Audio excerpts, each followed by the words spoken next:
¿Qué tal? ¿Cómo están? Bienvenidos. El agrado de presentarles a José Omar Tinajero.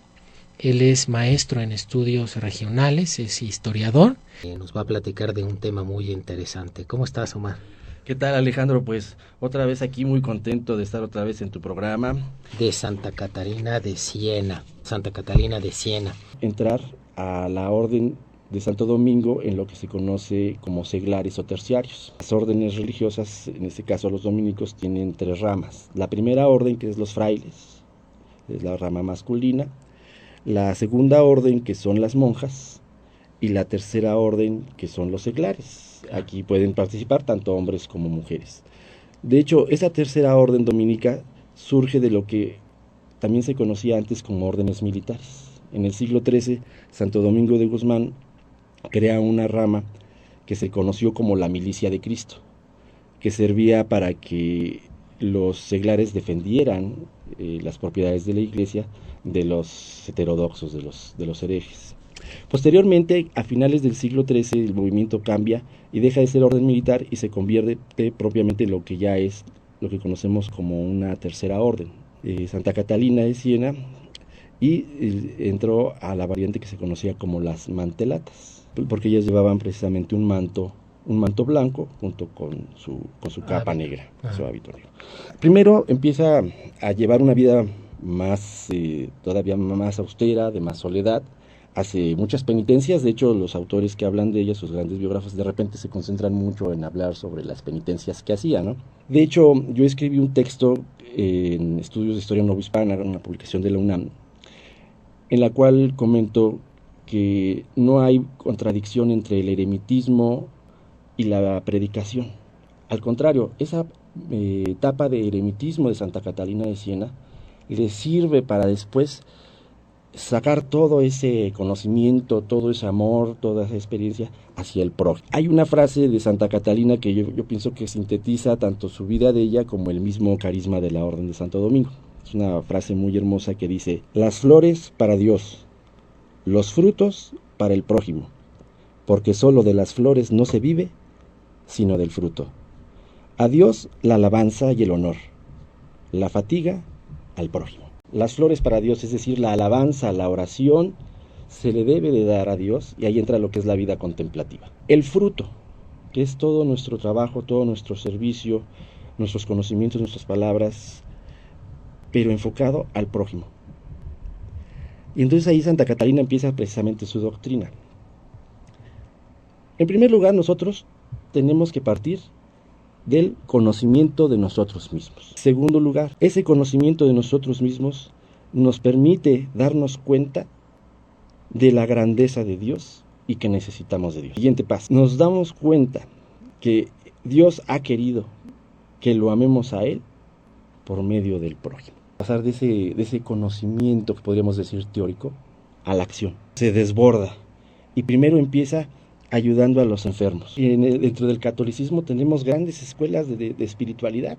O sea, no tenemos que andar tocando en otras puertas. Lo que tenemos que es regresar a las fuentes, regresar a los orígenes. Claro. Y hay infinidad, ¿no? Ahorita estamos hablando simplemente, por ejemplo, de la doctrina de Santa Catalina de Siena.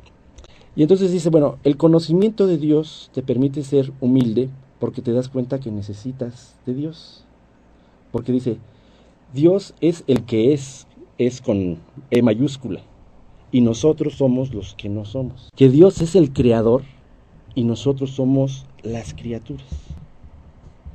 Y que nosotros necesitamos de Dios para todas nuestras actividades. Y si te das cuenta, precisamente ahorita en el siglo XXI, ¿qué es lo que hemos hecho? Sacar a Dios de nuestras vidas. Y luego, por ejemplo, dice, ¿qué es el pecado? El pecado es la nada. Quien está en el pecado se convierte en nada. Ahí lo que nos va mostrando es que quieres llenar tu corazón, quieres llenar tu vida, quieres hacer grandes cosas. La única manera que lo vas a poder lograr es teniendo a Dios en tu corazón y regresar a Dios. La del puente dice, bueno, ¿por qué se llama del puente? Dice, tú tienes 2 caminos a seguir. O te vas por el puente o te vas por el río. Y en cambio, el puente es Jesucristo.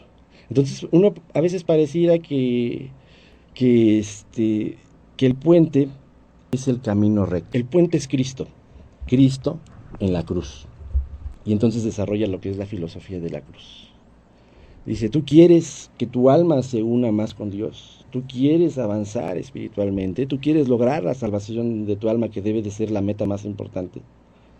Tienes que estar con Dios, en concreto, con Cristo en la cruz. Hace una doctrina que va dividiendo en tres partes. ¿Por qué? Porque ya ves que Dios es uno y trino. Entonces Claro. es una doctrina, pero que va dividiendo en tres partes, ¿no? Entonces dice, por ejemplo, ve la cruz.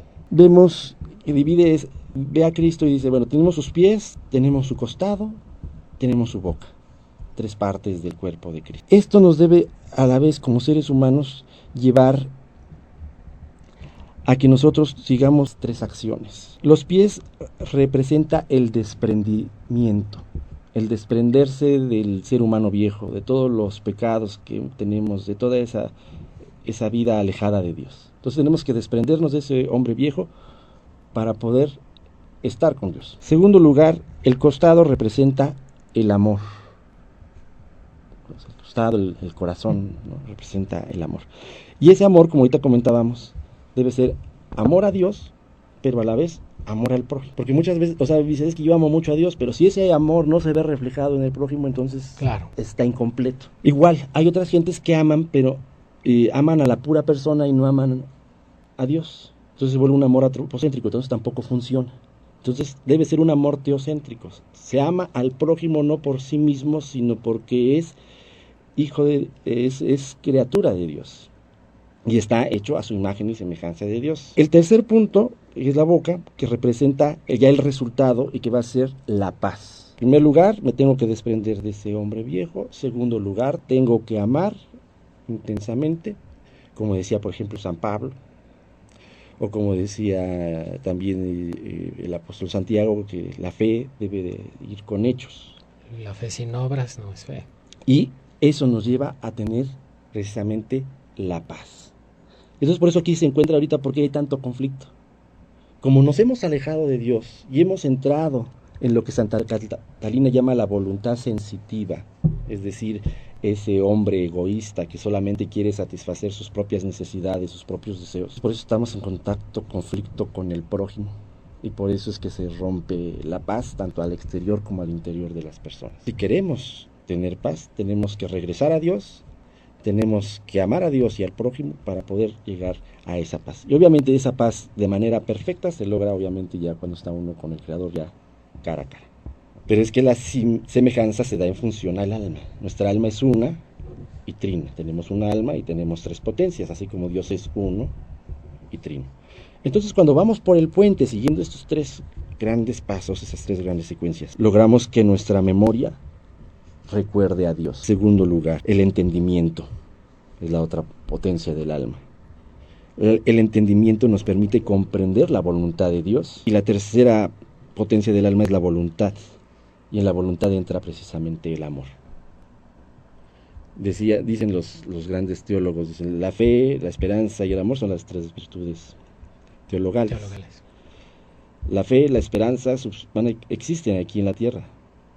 Pero ya cuando estemos en el cielo, lo único que subsiste, ¿qué es? El amor. El amor.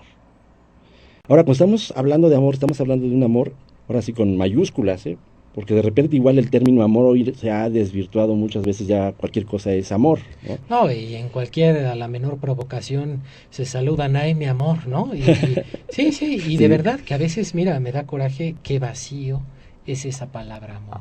En qué vacío hemos convertido y en qué poco hemos minimizado la palabra amor. Exacto. Porque como tú dices, el amor es el amor en todo su esplendor, y la mejor muestra de amor es la de Dios hacia nosotros, que a pesar de todos, Él nos amó antes que nosotros lo amáramos a Él, y tanto amó Dios al mundo, como dice, que entregó a su Hijo unigénito. Yo creo... Y Santa Catalina también nos comenta algo muy importante, y es una frase que a mí se me queda muy grabada. Dice, mira, tú puedes creer o no creer, pero ¿qué pasa? En la vida de todas maneras, creas o no creas, vas a tener problemas, vas a pasar por enfermedades, porque como tú comentabas, el camino por la cruz es complicado. Claro.